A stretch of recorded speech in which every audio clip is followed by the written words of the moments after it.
Nibyo reka mbazuze kandi mbifurize kugubwa neza mbone kuba ikaze kuri munsi wa none tariki 9 z'ukwezi kwa gatatu umwaka w'ibihumbi 2026 tugarutse muri studio kuri micro ndi Bosco in Region Info aho tureba amwe makuru agezweho mu bice bigiye bitandukanye by'umwihariko agaruka ku butaka bw'uburasirazuba bwa Repubulika Iharanira Demokarasi ya Congo. Inkuru yabaye akabarore aho bivugwa ko Repubulika Iharanira Demokarasi ya Congo yaba yatangiye gukorana n'umwopoze mukuru. Uyu mwopoze akaba ari umuhungu usanzwe yarabaye perezida w'igihugu cy'u Rwanda Juvenal Habyarimana. Uyu nguyu rero kugeza kuri ubu ngubu bikavuga ko ashobora kuba agiye gukorana rwose na Repubulika Iharanira Demokarasi ya Congo mu bikorwa birimo no gushyigikira umutwe wa FDLR ndetse no kongera ingufu. Ibi ariko bikaba biri kuvugwa n'ubutegetsi bwa Kigali buvuga ko butewe impungenge ubwoba ndetse n'ikibazo ko uyu nguyu bita Lucky Habyarimana Jean Lucky Habyarimana yaba arimo akora n'ubutegetsi bwa Kinshasa. Nduhungirehe yabwiye umuhungu wa Habyarimana ko umubano we na Kisekedi u Rwanda rutawufata minembwe.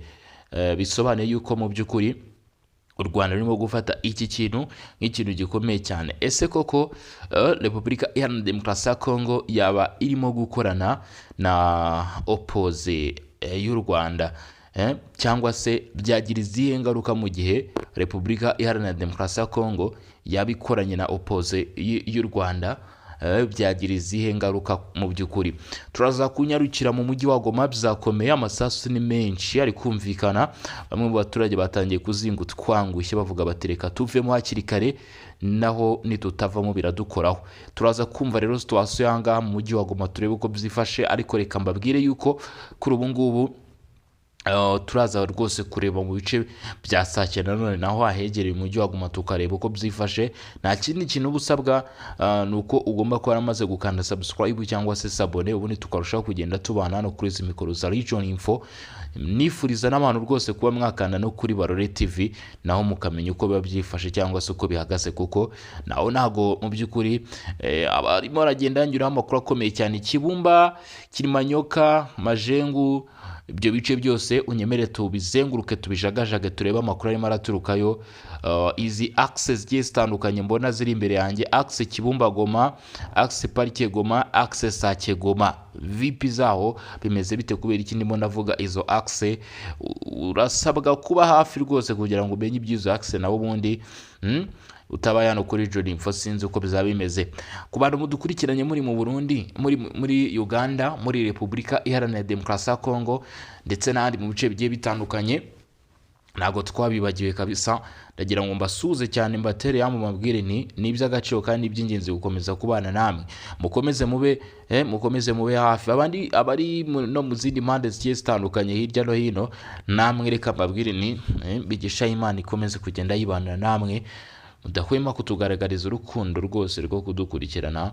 Nyaboneka babwiza ukuri, natwe turabakunda cyane. Reka twinjire muri amakuru nta handi duhere kuri amakuru akomeye cyane arimo atugeraho, aho bigaragara yuko mu by'ukuri bitari buze kora kubera yuko Repubulika Iharanira Demokarasi ya Congo uwo bivuga ko iri gukorana nawe ashobora kuba mu by'ukuri noneho yakongera ubukana bw'aho ikibazo cyari kiri.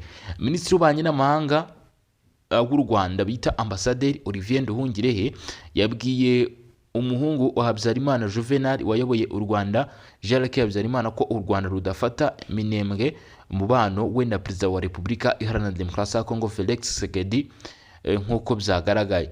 Ibi rero ni ibintu byongeye kuzamura igitutu gikomeye cyane ndetse no kugaragaza yuko ari ubwoba bwo kuba opposition yaba iri gukorana na leta y'u Rwanda, uvuga ngo opposition plutôt na leta ya Repubulika Iharanira Demokarasi ya Congo. Kuba rero turaza kwibaza ikibazo kigira kiti, mbere yuko n'ibi bintu tubyinjiramo bisobanuye iki cyangwa se ni iki bivuze kuba Repubulika Iharanira Demokarasi ya Congo idafitanye umubano mwiza n'u Rwanda yaba irimo gukorana na opoze y'u Rwanda? Byagira izihe ngaruka? Ni izihe ngaruka byagira? Ingaruka zo urumva ko benda kose ntago zoroshye, ariko hari izo nabashe kubona ati kuba Repubulika Iharanira Demokarasi ya Kongo yakorana cyangwa igafasha opozisiyo mu Rwanda mu gihe umubano w'ibihugu byombi usanzwe utarimo icyizere bishobora gusobanurwa mu buryo butandukanye bwa politike n'umutekano. Icya mbere, hari uburyo bwo gushyira igitutu kuri leta y'u Rwanda. Iyo igihugu gishyigikiye cyangwa kigirana imikoranire na opozisiyo y'ikindi gihugu, akenshi biba ari uburyo bwo gushyira igitutu ku buyobozi buriho. Repubulika Iharanira Demokarasi ya Kongo ishobora kubikora igamije gusubiza ku byo ishinja u Rwanda, nko gufasha M23 kwerekana ko narwo rushobora kugira uruhare mu bibazo by'umutekano mu Rwanda.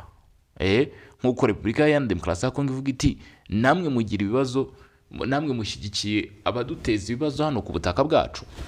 Bakavuga ati rero kuguha. Icya kabiri, politike yo gusubizanya, icyo bita proxy politics.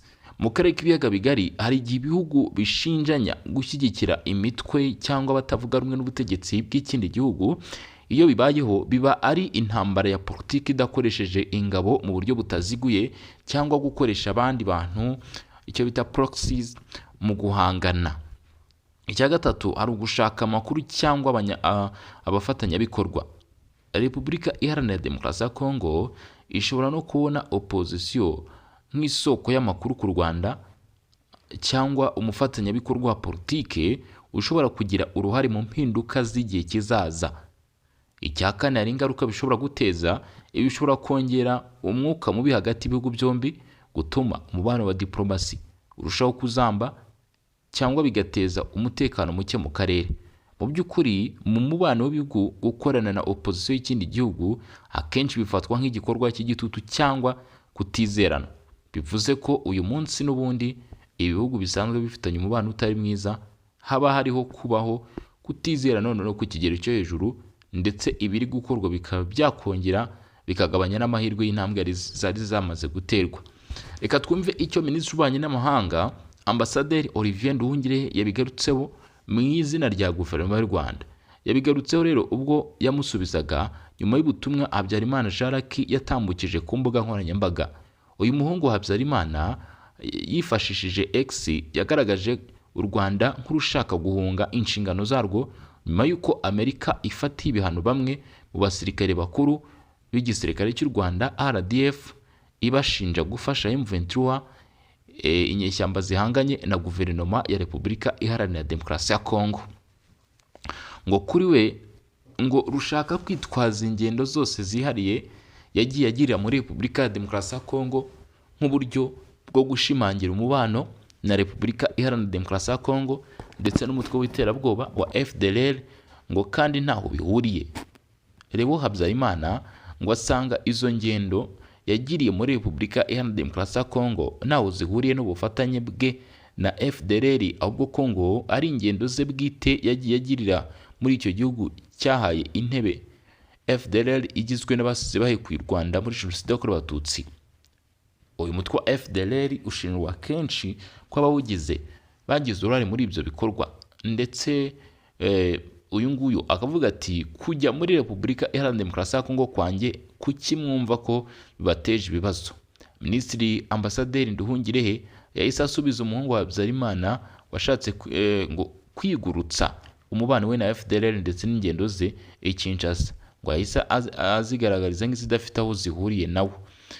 Ati nibanda cyane ku byo wagaragaje ko ingendo zawe zihoraho i Kinshasa zari ingendo zihariye private. Igisubizo cyanjye ni iki ni igitutsi ku nzego zacu z'ubutasi. Waba uvuga abantu basanzwe cyangwa ibigo? Yongeye ati, ibikorwa byawe by'urugomo guhera mu 1994 byakomeje kugenda byisubiramo. Aho kuba mu buhungiro wishimye, aho gushaka akazi mu Bufaransa, wahisemo kwinjira muri arena mu kibuga ukorana na FDLR igizwe n'abajenosideri na Perezida Tshisekedi mu gutegura ibikorwa bigamije kugirira nabi igihugu cyawe. Nduhungirehe ngo yamweretse ko mu byo yakora byose u Rwanda rufata umubano we na Tshisekedi na FDLR nk'ikintu gikomeye. Atariko ntugire impungenge, ibyo bikorwa tubifata nk'ibintu bikomeye. Ambasaderi Nduhungirehe kandi ngo yongeye kwibutsa ibikorwa bibi byaranze ubutegetsi bwa Perezida Habyarimana Juvenal, ngo birimo urupfu rw'uwahoze ari perezida wa Repubulika ya mbere Geregwari Kayibanda, Fericura uwo bita ngo Fericura Nyiramutarambirwa, Silvio Sindambiwe, ngo Abatutsi bishwe muri Murambi, Kibirira, Bugesera, Mukingo mu 1990 ndetse na Agatha Uwiringiyimana wari minisitiri w'intebe n'abandi. Yibukije umuhungu wa Habyarimana kandi abakobwa bamushinje imbere y'urukiko rwa gisirikare mu Bubiligi ku itariki 22 Kamena 94 bamurega gukangisha kurasa yifashishije icyo bita voketo R4, imbunda yakundaga kwitwaza. Mu murambo wa Agatha Uwiringiyimana wari wishwe mu gitondo cy'uwo munsi. Umukuru w'igihugu cy'u Rwanda Perezida Paul Kagame ku itariki 6 Werurwe 2026 nawe yavuze ko ubucuti bukomeye buri hagati y'umuryango wa Habyarimana n'umutwe wa FDLR wiyemeje guhuza umugambi nayo, ndetse kuri ubu akomeje gusura Repubulika ya Demokarasi ya Kongo mu gushimangira ubucuti bwe na FDLR. U Rwanda rubona umubano wa Jean-Luc Habyarimana na Repubulika ya Demokarasi ya Kongo nk'ibikorwa byo guteza imbere FDLR ndetse no guteza ikibazo gikomeye cyane kuri ubutegetsi bwa Kigali.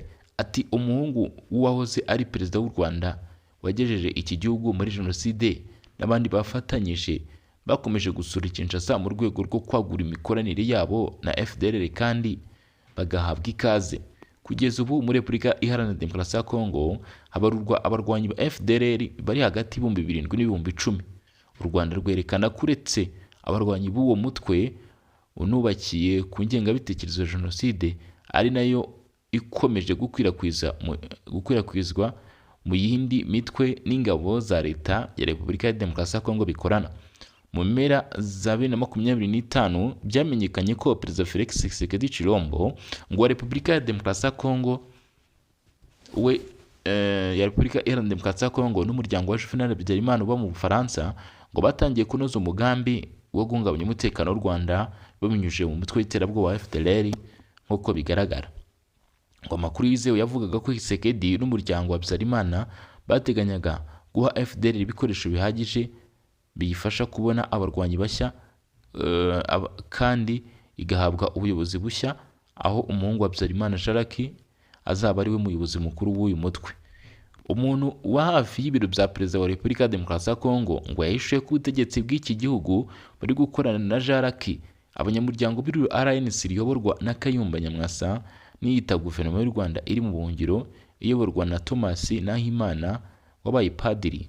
Byagaragajwe ko Tshisekedi yateganyaga inama yo ku rwego rwo hejuru i Kinshasa mu ntangiriro za 2026 yagombaga guhuza abantu bo mu mitwe y'iterabwoba bita batavuga rumwe n'ubutegetsi bw'u Rwanda ngo kugira ngo bareme ihuriro rifite igisirikare gikomeye gishobora guhungabanya umutekano w'u Rwanda kikaba cyanakuraho ubutegetsi bwarwo. Ku itariki 4 Gashyantare 2026 Tshisekedi yari muri Amerika mu gushyira imbaraga mu bukangurambaga busaba abagize inteko ishinga amategeko b'abanyamerika gusunika ubutegetsi bw'icyo gihugu gufatira ibihano u Rwanda kubera uruhare arushinja mu ntambara yo mu burasirazuba bw'igihugu cye, ndetse ibyo bihano byaranafashwe. Ngo bisa naho urugendo rwe mu by'ukuri bamwe bavuga ko rutamuhiriye, ariko ngo kugeza uyu munsi hakurikijwe ko u Rwanda rumaze gufatirwa ibihano ngo byaba bigaragara ko ibyavuzwe cyangwa se ibyifuzwaga na Repubulika Iharanira Demokarasi ya Kongo byaba noneho byarumvikanye cyangwa se byaremewe, kubera ko kugeza kuri uyu munsi mu bigaragara bamwe mu bayobozi mu by'ukuri bafatiwe ibihano bo mu ngabo z'u Rwanda. Ndetse ikindi kandi ugomba kuba wamenya, igisirikare cy'u Rwanda muri rusange nacyo cyafatiwe ibihano. Ibi byose rero ngo bikaba byarakozwe aho bavuga ko u Rwanda rwaba rurimo rukorana na M23, umutwe ushinjwa kugira uruhare mu bikorwa by'urugamba ndetse n'intambara biri kuba muri Repubulika Iharanira Demokarasi ya Kongo. Haracyari byinshi byo kwibaza mu by'ukuri ndetse no gutekerezaho, aho igihugu kirimo kwerekeza ndetse n'akarere karimo kwerekeza, nk'uko bigaragara birakomeye cyane. Manda ya gatatu ya Tshisekedi ati niho twerekeje. Minisitiri wa Repubulika ya Demokarasi ya Kongo, ibise byo wari ubizi ko umukuru w'igihugu Felix Tshisekedi Tshilombo ashobora gutorerwa kuyobora manda ya gatatu. Reka turebe iby'aya makuru.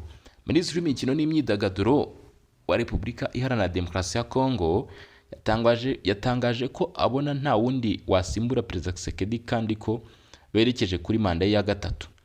Abwira abarwanashyaka b'ishyaka UDPS iri ku butegetsi mu gace ka Kasanguru mu ntara ya Kongo Central, Minisitiri Didier Budimbu yavuze ko bagiye gutangiza inkubiri yo gusaba ihindurwa ry'itegeko nshinga kugira ngo bitume Tshisekedi yamamariza manda ya gatatu. Hashize igihe igitekerezo cya manda ya gatatu itemewe n'itegeko nshinga rya Repubulika Iharanira Demokarasi ya Kongo giteza impaka muri rubanda no mu banyapolitiki. Izo mpaka zongeye kwiyongera mu mpera z'icyumweru gishize. Minisitiri Budimbu mu kumvikanisha ko Tshisekedi agomba kugumaho yagize ati niba Perezida Tshisekedi avuye ku butegetsi ninde yabusigira kandi se uwo yabuha yabukoresha iki? Budimbu yasubiyemo ibikorwa by'iterambere n'imibereho myiza avuga ko Tshisekedi yagejeje ku gihugu mu gushimangira ko akwiye kugumana ubutegetsi. Yavuze ko bagiye gukora ubukangurambaga yise Toi Tinatro cyangwa se twerekeje ku manda ya gatatu. Bamwe mu batavuga rumwe n'ubutegetsi bamaganye igitekerezo cyabo mu ishyaka rya Tshisekedi cyo gushaka guhindura itegeko nshinga kugira ngo yiyamamarize manda ya gatatu. Mu mpera z'icyumweru gishize, Augustin Kabuya, umunyamabanga mukuru w'ishyaka UDPS, yavuze ko bagomba gukora itegeko nshinga rishya. Kabuya yumvikanye agira ati Mobutu yarihinduye inshuro 17, Mzee Laurent Desire Kabila yarihinduye inshuro eshatu, na Joseph Kabila yararihinduye. None nihe ngingo yabuza UDPS gukora itegeko nshinga rishya? Mu cyumweru gishize Bahati Lukwebo, umukuru wungirije wa Sena ya Repubulika Iharanira Demokarasi ya Kongo, yatangaje ko yamaganye imihate yose yo kugerageza guhindura itegeko nshinga ry'iki gihugu. Mu mpera z'icyumweru gishize, Sena ya Repubulika ya Demokarasi ya Kongo yasohoye itangazo rivuga ko yitandukanyije n'ibyatangajwe na Lukwebo ko yabivuze ku giti cye. Tshisekedi uri ku butegetsi kuva muri 2019 ubwe ntaravuga niba yifuza manda ya gatatu. Gusa mu 2024 yavuze ko itegeko nshinga rikwiye kuvugururwa kuko hari aho rifite intege nkeya. Ubutegetsi bwe wahanganye n'ibibazo bitandukanye birimo intambara mu burasirazuba bw'igihugu, intambara leta ye ivuga ko ari ubushotoranyi bw'u Rwanda rufasha umutwe wa M23, ibyo leta y'u Rwanda ihakana. Amatora muri Repubulika Iharanira Demokarasi ya Kongo ateganyijwe mu Kuboza 2028 ubwo manda ya kabiri ya Tshisekedi y'imyaka 5 izaba irangiye. Ese Tshisekedi abona ko mu by'ukuri azahabwa itegeko nshinga, azahabwa guhindura itegeko nshinga? 2024 yavuze ko iri tegeko nshinga rifite imbaraga nkeya ndetse rikeneye amavugururwa. Icyo gihe byari ku itariki 24, Perezida wa Repubulika ya Demokarasi ya Kongo Felix Tshisekedi, byari ku itariki 24 z'ukwa 10, yavuze ko itegeko nshinga ry'iki gihugu rikwiye kuvugururwa kuko hari aho rifite intege nkeya. Nibwo bwa mbere Perezida Tshisekedi yavuze ku mugaragaro kuri iyo ngingo itavugwaho rumwe nyuma y'uko muri uko kwezi ishyaka UDPS ryari ritangije ubukangurambaga bugamije ivugurura ry'itegeko nshinga. Mu ijambo yavuze mu rurimi rw'Iringara, Perezida Tshisekedi yavuze ko bikwiye ko itegeko nshinga rivugururwa rikajyana n'uko ibintu bimeze mu by'ukuri muri Kongo. Tshisekedi yavuze ko iki gikorwa ntikizakora ku mubare wa manda mu matora ya perezida, ariko abatavuga rumwe nawe bavuga ko ari uburyo bwo gushaka kuziyamamariza manda ya gatatu. Gusa abenshi bakavuga bati iri tegeko nshinga rishobora kuba rigiye guhinduka. Mu makuru ari kutugeraho aravuga ko Axe Kibumba Goma, Axe Parike Goma, Axe Sake Goma, abitwa Wazalendo bafashe hasi hejuru ndetse barimo gushaka rwose ko bakwinjira mu mujyi wa Goma bakabasha kwigarurira ibice nk'uko amakuru ari kutugeraho, ngo batayo zabo zikaba zahagaze aho bita Nyiragongo ndetse bakaba bategereje kwinjira muri ibi bice, aho M23 nayo ngo ikomeje kuryamira amajanja ngo irebe ko yagerageza guhagarika abo bawazarendo. Gusa hakaba hakomeje kugenda humvikana igitutu mu mujyi wa Goma, amasasu akomeje kugenda yumvikana menshi cyane. Ibi byateye ubwoba n'impungenge, bamwe bavuga bati M23 Goma ishaka kuba yamaze kwinjirirwa ndetse ari kugaragaza ibimenyetso by'urugamba rukomeye cyane rushobora kubera muri uyu mujyi. Urumva ko bitoroshye rero.